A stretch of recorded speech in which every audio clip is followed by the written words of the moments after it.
ada debu. Itu sedotan itu yang kamu ya Pak? Oh.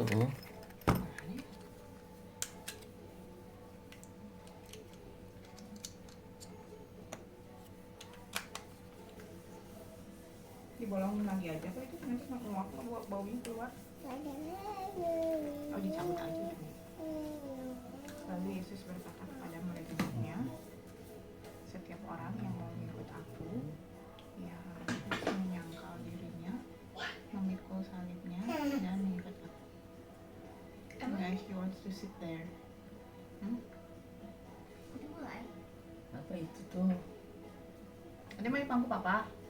Sok di bangku sama papa aja. Ini teh kalau ganti kan ganti stylus pen. Tapi kan Ini mau di bangku siapa? kalau Mama apa rusak, papa? mau Apanya?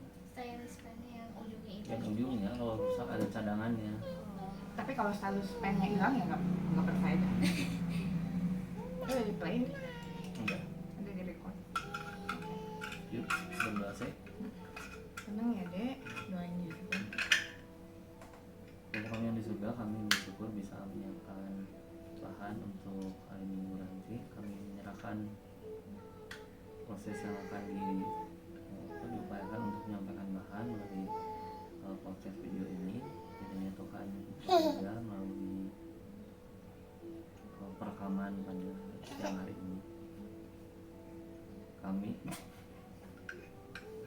menyerahkan Tuhan supaya bisa berjalan dengan lancar, berdoa untuk Talita juga supaya bisa bekerjasama. Tuhan pimpin, tidak mengganggu konsentrasi kami, tapi biarlah dia bisa menjadi bagian dari tayangan supaya bisa dinikmati juga oleh orang yang menyaksikan.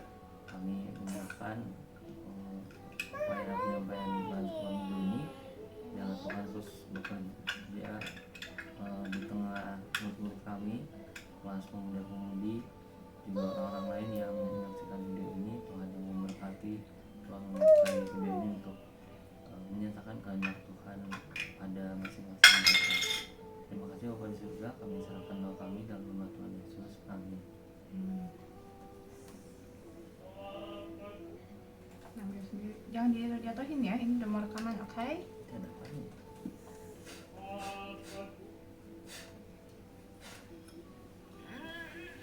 Nah ya, jangan dijatuh-jatuhin ya dek ya.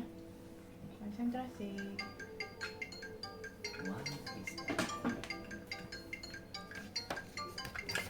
Ntar dulu lah. Siapa? Nggak kenal.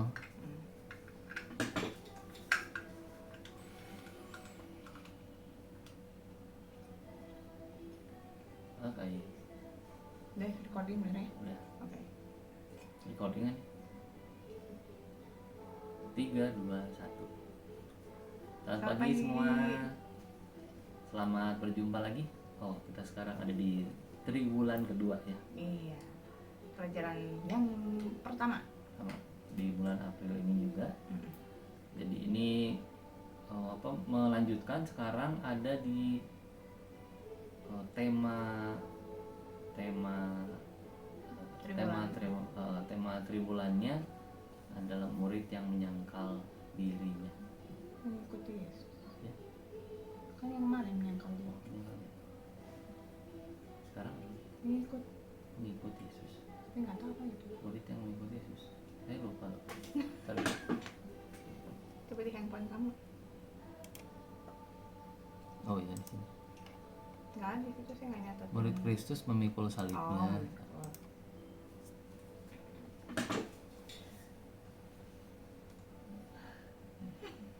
Ulangi lagi dia. Yuk. Ya. 1, 2, 3. Selamat Selamat pagi pagi. semua. Selamat jumpa lagi di kelas sekolah minggu pemuda-pemudi. Di kesatuan baru di pelajaran yang pertama. Ya. Ini temanya ganti lagi kita Bu. Ya, kemarin menyangkal diri ya. Ya. Murid Yesus menyangkal diri. Kalau sekarang memikul salib ya Pak. Saya nggak bisa lupa. Take 3. Ya. Mikul salib. Ya. Dah. Ya di permulaan yang sekarang, murid Yesus yang memikul salibnya. Kita mulai dengan apa keutamaan mengikut Yesus.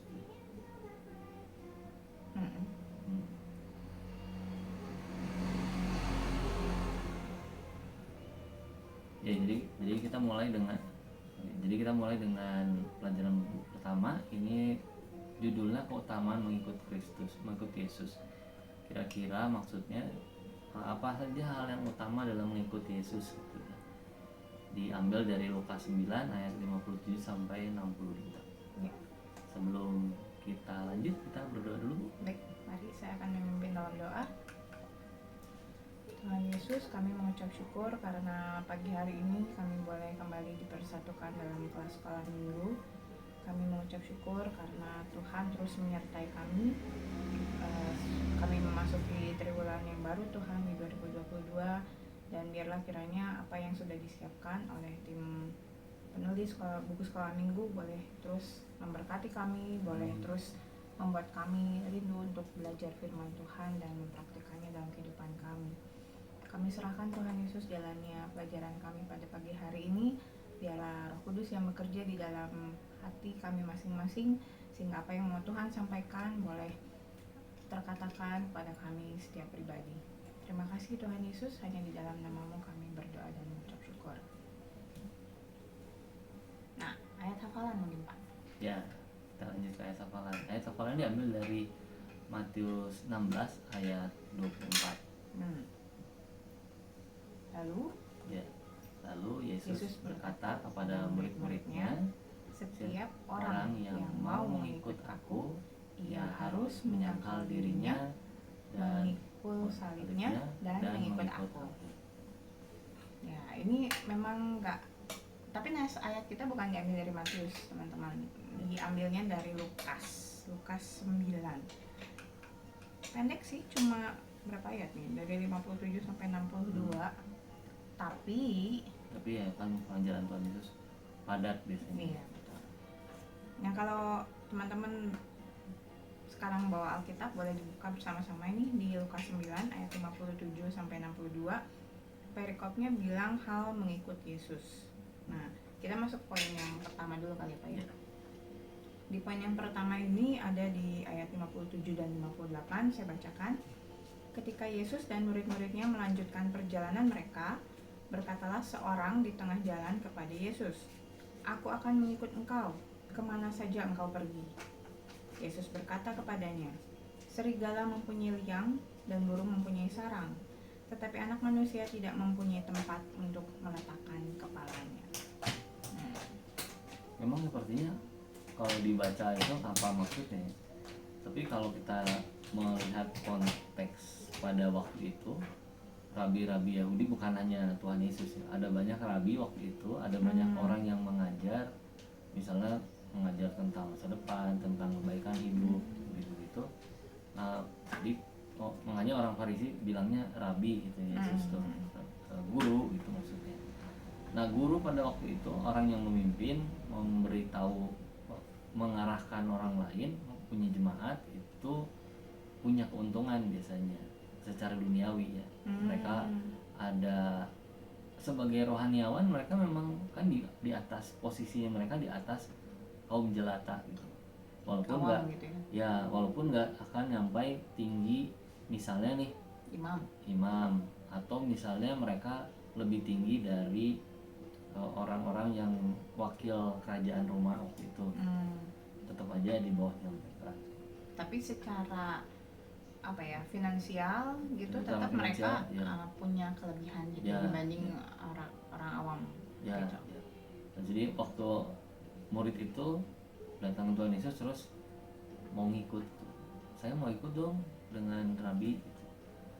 Terus makanya Tuhan Yesus bilang itu kan kesannya kayak nolak gitu ya. Iya, kesannya kayak nolak. Papa udah langsung ini gitu ya. Padahal padahal kan Tuhan Yesus mengetahui hati ya. Jadi dia memberitahu itu supaya tunggu dulu, kamu mau ikut karena apa nih?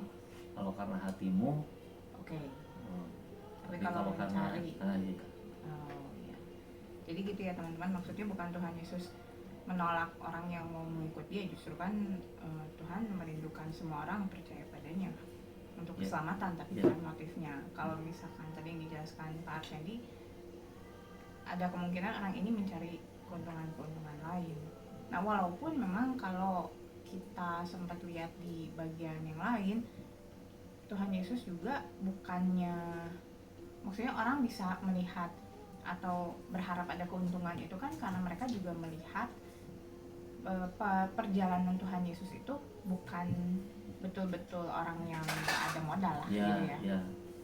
Ada yang mendukung Tuhan Yesus. Nah, sehingga wajar kalau mereka berpikir sama seperti rabi-rabi lain yang juga punya kekuatan ekonomi gitu kan. Ya. Tapi ya gitu ya. Jadi kalau kita lihat di salah satu pendukung itu ada di Lukas 8 ayat 1-3, salah yang paling kentara di ayat 3 mungkin ya. Yohana istri Kuza, ini di Lukas 8 ayat 3. Yohana istri Kuza bendahara Herodes. Herodes itu seperti raja untuk wilayah Yudea. Susana dan banyak perempuan lain. Perempuan-perempuan ini melayani rombongan itu dengan kekayaan mereka. Jadi orang-orang kaya yang mendukung pelayanan Tuhan Yesus. Nah, semoga kita nggak bandingkan itu ya. Oh, dulu ada orang-orang kaya dukung, berarti saya juga akan didukung oleh orang-orang kalau kaya. Kalau saya mau ikut Tuhan atau mau ikut pelayanan penuh waktu gitu ya. Ya, supportnya kita tetap aja sebetulnya Tuhan Yesus. Cuma Tuhan pakai berbagai cara, termasuk gitu. Jadi jangan tergiur untuk mencari support sponsor seperti dari Binomo atau Vito gitu.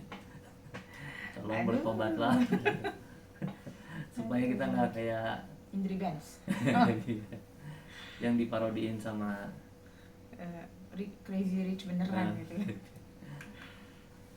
Nah, jadi memang kalau di sini, kalau yang saya tangkap, Tuhan Yesus mengingatkan teman-teman kalau mau ikut Tuhan ada konsekuensi.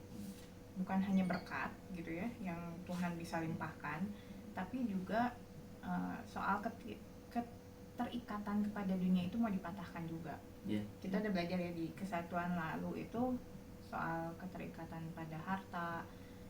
Kalau kita ikut Yesus, ya itu juga harus ditinggalkan gitu. Ada kemungkinan seperti yang Tuhan bilang itu ya, anak manusia tidak punya tadi di ayat, tidak punya tempat untuk meletakkan kepala gitu. Bahkan anak manusia, bahkan Tuhan Yesus saja. Terus kalau kita sekarang pikir bahwa kita mau dapat fasilitas di dunia karena kita jadi Kristen, kita mengharapkan berbagai berkat itu di sini, berkat materi ya maksudnya. Itu kan jadi aneh gitu. Padahal kalau kita ingat di Amanat Agung di Matius 28 itu, Tuhan Yesus bilang di ayat 18-nya itu bilang segala kuasa sudah diberikan kepada dia, kepadaku. Nah, tapi nggak berhenti di situ, nggak berhenti untuk supaya pengikut-pengikutku dapat sejahtera di bumi. Bukan hanya itu kan, tapi terus harus mengajar, bertobatan orang, harus membaptis dan selanjutnya itu. Dan penyertaan sampai akhir masa itu, sampai akhir zaman itu karena kita harus melakukan itu. Bukan karena saya murid Kristus lalu saya akan dapat fasilitas-fasilitas itu. Kalau kita nggak menginjili orang, kita nggak bersaksi, buat apa itu? Jadi saya dibalik gitu ya. Maksud Pak Arsendi, kita bukan jadi Kristen untuk mendapat berkat, tapi karena kita dapat berkat, kita pakai untuk menginjili gitu, jadi murid Tuhan Yesus. Dan saya tertegur sih gitu, Tuhan Yesus memberi teladan banget gitu. Dia nggak punya ikatan apa-apa pada dunia, sehingga kalau ada orang nggak bisa nuduh dia sebagai guru yang misalnya makmur lah yang apa. Memang saya nggak punya, saya betul-betul hidup dari firman Allah tuh betul-betul gitu ya. Ya itu baik lagi, Allah Bapa menyediakan melalui tangan orang-orang lain. Tapi teladan itu buat saya, mengingatkan saya juga gitu. Nggak perlu khawatir itu ya. Amin. Oke. Yang selanjutnya emang ini lumayan sudah kita sering sering imani sebetulnya ya. Di ayat 59, lalu ia berkata kepada seorang yang lain, maksudnya murid yang lain, ikutlah aku. Tetapi orang itu berkata, izinkanlah aku pergi dahulu menguburkan bapakku. Tapi Yesus berkata kepadanya, biarlah orang mati menguburkan orang mati, tetapi engkau pergilah dan beritakanlah kerajaan Allah di mana-mana. Sekali lagi kita nggak melihat bahwa yang namanya kehidupan nanti di surga itu jadi satu ikatan keluarga. Kalau di bagian lain di Matius 22 ayat 30, Tuhan Yesus bilang bahwa orang yang sudah mati itu nanti hidupnya seperti malaikat. Malaikat tidak kawin mengawin, artinya tidak ada relasi keluarga, tapi semuanya menjadi satu relasi dengan Allah gitu. Jadi kalau misalnya kita sekarang sangat bergantung pada relasi dengan orang lain, kita nggak siap jadi murid Kristus. Intinya situ yang tadi Tuhan Yesus bilang itu. Bukannya dia tidak menghargai orang tua, karena Rasul Paulus juga di Efesus 6 ayat 1-2 bilang kalau anak-anak harus menghormati dan mentaati orang tua mereka. Jadi Tuhan Yesus bukan maksudnya menjauhkan anak-anak dari orang tuanya, bukan maksudnya supaya membiarkan itu tidak ikut tradisi yang tadi itu. Jadi suka dipakai itu soalnya kayak, kok Tuhan kamu menyuruh kita jadi anak durhaka gitu ya, mau ngubur orang tua nggak boleh. Nah, tapi ini yang dijelaskan sebetulnya waktu orang itu bilang, izinkan aku pergi dahulu menguburkan bapakku, dan bapaknya teh nggak kenapa-napa gitu. Bapaknya teh bukan lagi ada di rumah duka tinggal dikubur, bukan gitu. Tapi bapaknya pun masih hidup, dan kita kan nggak tahu umur orang gitu. Jadi ketika dia bilang mau mengubur bapaknya tuh kapan gitu, intinya dia oke, Tuhan saya ikut, tapi waktunya saya yang tentukan nanti gitu. Jadi bukan konteks orang bapaknya emang udah siap dikubur ya gitu. Kalau udah siap dikubur ya pasti Tuhan juga mengizinkan gitu kan. Jadi tolong teman-teman bisa paham itu ya, bukan berarti Tuhan menentang kita menghormati orang tua, berbakti sama orang tua, bukan. Tapi soal penundaannya itu ya. Penundaannya. Dan kalau bicara tradisi juga, tradisi dalam agama orang Yahudi waktu itu, mereka harus waktu ada yang meninggal itu kan harus ada yang menangis, meratap dengan heboh gitu ya. Kita ingat waktu itu di bagian Lukas yang lain, Lukas 11 ya kalau nggak salah. Yohanes. Di Yohanes ya. Di Yohanes 11 diceritakan bahwa ada Lazarus yang sangat dikasihi Tuhan Yesus meninggal, lalu memang sengaja Tuhan biarkan itu, tapi sampai di tempat itu Tuhan Yesus menangis juga di depan kubur, depan ketemu dengan Marta, jadi maskul hatinya, ketemu dengan Maria gitu. Jadi ada sisi duniawi, sisi kemanusiaan yang ditoleransi oleh Allah. Nah kalau saya sih ingat ini ya, jadi saya pernah dengar cerita gitu bahwa anak ini lahir dari pasangan ayah dan ibu yang berbeda iman. Nah lalu dia kayak ragu-ragu gitu mau ikut Kristen atau enggak gitu ya. Terus waktu akhirnya dia bilang saya kayaknya mau ikut Kristen, tapi terus dia mundur lagi gitu. Saya nggak enak sama orang tua saya nggak Kristen. Nah itu kan buat saya sih penundaan semacam ini yang tidak Tuhan kehendaki gitu. Kalau kita memang sudah siap ikut Tuhan, ya nyatakan aja gitu. Nggak ada, ya seperti Pak Arsene dia bilang, mic-nya berhenti.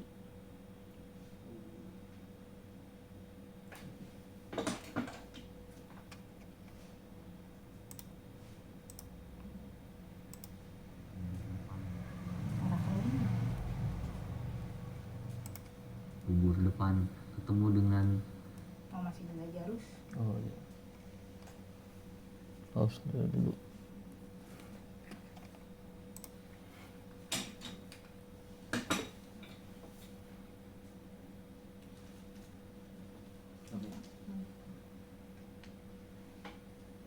Jadi sampai di depan kuburnya Lazarus, Tuhan Yesus tetap menangis gitu. Jadi dia tetap punya empati, punya perasaan itu. Nggak jadi dibiarin aja lah yang meninggal gitu. Nggak Karena begitu. Tuhan tahu gitu ya pada akhirnya Ya. apa gitu. Hmm. Punya empati terhadap yang keluarganya juga ya, ngelihat Iya. Marta Marianya Ya. terseduh-seduh gitu ya. Nah jadi itu ya teman-teman, soal keputusan Yesus soal keputusan Tuhan Yesus itu keputusan pribadi, bukan bergantung pada orang, terhalangnya orang misalnya gitu ya. Oke, poin yang ketiga Pak. Tadi mau bilang itu. Nggak jadi? Mau apa? Mau sampai aja. Saya pernah dengar pengalaman seorang ya hampir dia kerabat lah ya gitu. Dia kebetulan lahir dari pasangan ayah dan ibu yang berbeda iman. Lalu sampai di usia tertentu dia kayak mau jadi Kristen gitu dia bilang, menurut ceritanya. Tapi dia menggagalkan keputusannya dengan alasan saya nggak enak sama orang tua saya yang bukan Kristen gitu. Nah kalau waktu saya dengar itu saya merasa kasihan gitu sama dia, karena pilihan mengikut Yesus itu bukan apa ya, kalau jadi nggak enak sama orang kan berarti kita bergantung sama orang ya keputusannya. Padahal ini kan pribadi ya kita Yes. dengan Tuhan. Ketika kita memang sudah Tuhan panggil, ya jangan tunda, jangan mengeraskan hati, jangan pakai alasan kayak tadi mau mengubur bapak dan ini dan itu. Ya saya berharap sih, saya berdoa juga supaya si kerabat ini punya ketetapan hati ikut Tuhan Yesus. Kalau dia sudah punya mendengar firman, saya percaya itu nggak akan sia-sia kan buat dia gitu ya. Oke. Poin ketiga Bu? Nah, yang ketiga ini di ayat 61 sampai 62. Dan seorang lain berkata, aku akan mengikut engkau Tuhan, tetapi izinkanlah aku pamitan dulu dengan keluargaku. Tetapi Yesus berkata, setiap orang yang siap untuk membajak tetapi menoleh ke belakang tidak layak untuk kerajaan Allah. Duh, ini keras lagi nih gitu kan. Tadi udah kesannya nggak berbakti sama orang tua, lah ini nggak boleh pamitan. Ini banget gitu ya, rusuh banget gitu ya kalau ikut Tuhan harus sekarang gitu ya. Tapi sebetulnya kesana nggak sih Pak arahnya, memang betul-betul putus hubungan kita sama keluarga gitu? Oke. Itu apa Bu Fidin waktu pas baca bagian ini terus dia bilang ini disangkutkan dengan pengalamannya Nabi Elia waktu manggil Nabi Elisa. Nah, itu menarik gitu ya, kalau kita ingat di dua raja-raja itu. Jadi satu raja-raja itu bahwa Nabi Elia waktu manggil Elisa, terus Nabi Elisanya waktu itu belum nabi ya. Lagi membajak dan dia bukan petani biasa, karena dia membajak dengan 12 lembu itu cukup lumayan ya. Dia harga lembu itu kan gak murah. Bahkan bukan 12 Pak, 12 pasang. Oh iya, 12 pasang bukan. 12 pasang, lalu lembu-lembu itu waktu di Elisa bilang, "Ya, saya mau ikut." gitu. Emang nggak dikatakan secara langsung, tapi dia hanya bilang, "Saya mau minta izin dulu ya." Berpamitan. Loh, jadinya aneh ya. Kok yang itu boleh? Itu boleh, yang ini enggak gitu. Tapi kita lihat lagi di kejadian Nabi Elisa di kejadian Elisa waktu itu masih di bujang dengan Nabi Elia itu. Elisa lalu mengorbankan itu dan dipotong lembu-lembunya, terus bahkan kayu bajaknya yang dipakai jadi alat produksi itu nggak dikasih ke orang, dipakai untuk jadi kayu bakar untuk membakar lembu ini. Lalu mereka semua makan termasuk dengan orang tuanya, pamitannya itu. Nah itu bagian itu jadi menunjukkan kalau dia siap, langsung siap. Lo beda dengan orang yang tadi itu. Orang yang tadi yang ketemu dengan Tuhan Yesus, murid Tuhan Yesus juga sebetulnya dia nggak siap, tapi dia berdalihnya gitu ya, supaya dia pakai alasan itu. Jadi Tuhan Yesus bilang, kalau kamu mau pamitan tuh kayak Lisa gitu, ninggalin semuanya langsung. Tetap ikut gitu ya, bukan ikut. Pamitan terus kata bapak saya makan dulu, kata bapak. Iya. Dan itu beda-beda. Jadi bisa dipahami ya teman-teman. Kadang memang kalau kita hanya baca seperti ini gitu kan sekali gitu, kok kayaknya negatif banget gitu ya.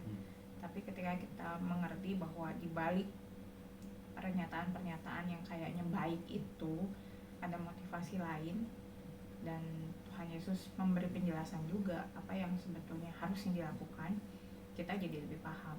Yes. Nah kalau misalkan saya sih waktu mempersiapkan ini kan di buku guru juga dibilang gitu ya, coba diingat-ingat lagi gitu pengalaman waktu ikut Yesus. Emang waktu saya terima Tuhan Yesus itu saya masih usia berapa ya? Tahun 94, berarti mungkin sekitar usia 12 tahun. Sorry, saya dibaptis tahun 94. Berarti saya terima Tuhan di 93. Mungkin usia 11-12 tahun gitu ya. Dan bisa dibilang ya saya terima Tuhan Yesus, saya percaya Tuhan Yesus, tapi apakah saya betul-betul mempercayakan hidup saya pada Tuhan Yesus waktu itu? Enggak juga. Kalau saya sih bisa bilang banyak hal yang masih ingin saya kuasai sendiri gitu ya, sampai akhirnya saya betul-betul mengerti dan betul-betul bertemu Tuhan Yesus secara pribadi itu di usia berapa ya, 20 lebih, kayaknya sekitar tahun 2006 gitu gitu ya. Dan itu baru saya bisa betul-betul lega gitu. Maksudnya kalau selama itu walaupun dibilang orang Kristen, tapi banyak hal yang ketika nggak sesuai keinginan saya atau kekhawatiran saya tuh nggak bisa saya lepas gitu. Saya nggak tahu harus ngelepas ke siapa gitu. Nah tapi waktu saya mengerti bahwa Tuhan Yesus sudah menanggung semuanya gitu, apapun yang saya khawatirkan itu bisa diserahkan kepada Tuhan. Wah itu plong banget itu. Makanya istilahnya kalau orang bertemu Tuhan, ikut Tuhan tuh pasti berubah, yaitu gitu ya.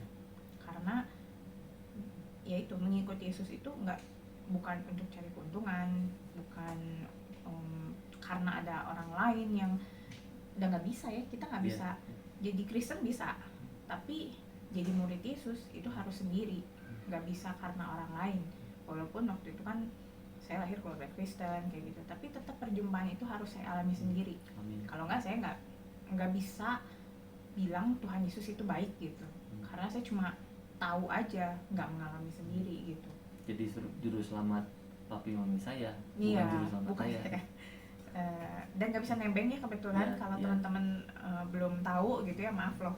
Walaupun rajin ke gereja, walaupun keluarganya Kristen, walaupun rajin ibadahnya gitu, tapi kalau belum bertemu Tuhan Yesus secara pribadi, belum ikut Tuhan, maaf loh gitu, belum harus berjumpa dulu sekarang.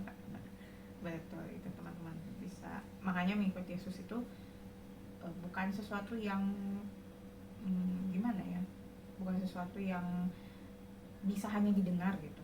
Menjadi murid Yesus itu, kalau itu pengalaman saya sih Pak. Kalau saya ingat-ingat terima Tuhan dalam hati itu tahun 96.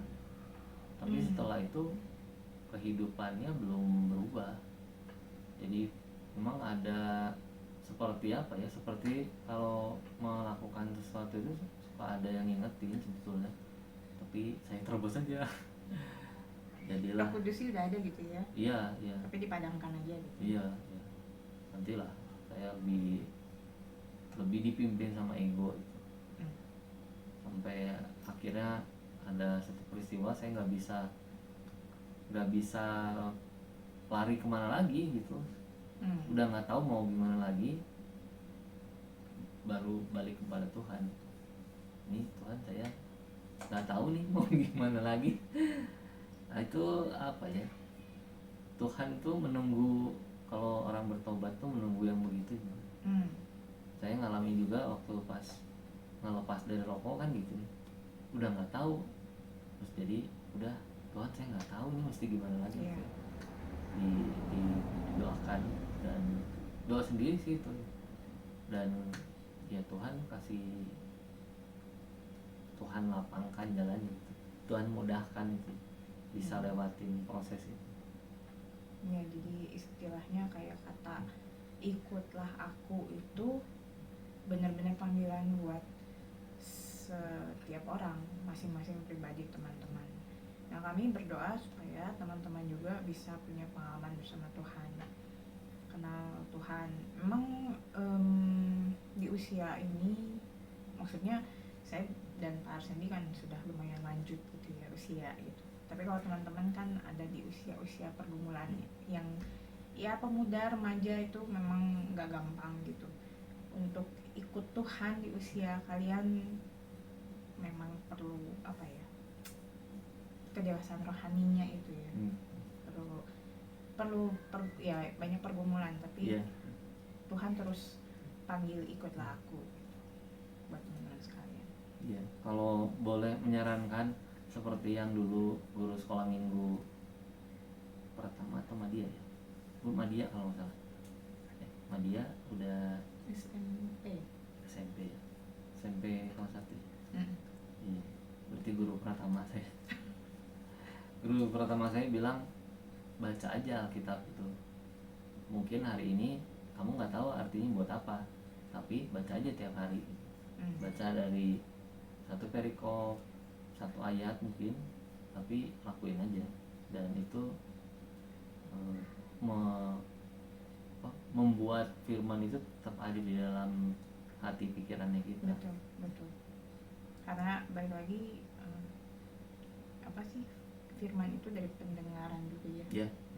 Jadi kalau kita baca terus kita mengulang-ulangnya sendiri, itu kan kita bisa ini juga, apa sih, mun bahasa Sunda nerap gitu ya. Yeah.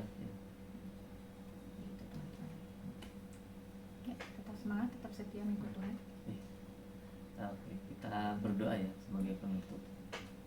Kami bersyukur bahwa di surga Tuhan kembali mengingatkan kami supaya sebagai murid-murid Tuhan Yesus kami bisa mengikut Tuhan Yesus dengan benar, bukan hanya ikut-ikutan, atau apalagi kami mau memakai waktu kami supaya Tuhan menyesuaikan dengan kami. Kami mau menjauhkan itu, kami mau mengikut Tuhan sebagaimana Tuhan panggil kami. Terima kasih Tuhan Yesus untuk mengingatkan hal ini. Kami sekarang menyerahkan supaya Roh Kudus terus bekerja dalam kehidupan kami, dan kami juga berdoa karena sebentar akan ikut kebaktian. Kami serahkan kebaktian kami kiranya jadi persembahan yang harum di hadapan Tuhan. Terima kasih Bapak, pertemukan kembali kami minggu depan. Dalam nama Tuhan Yesus kami menyerahkan seluruh doa ini. Amin. Terima kasih teman-teman sudah menyimak. Sampai minggu depan. Tuhan Yesus memberkati.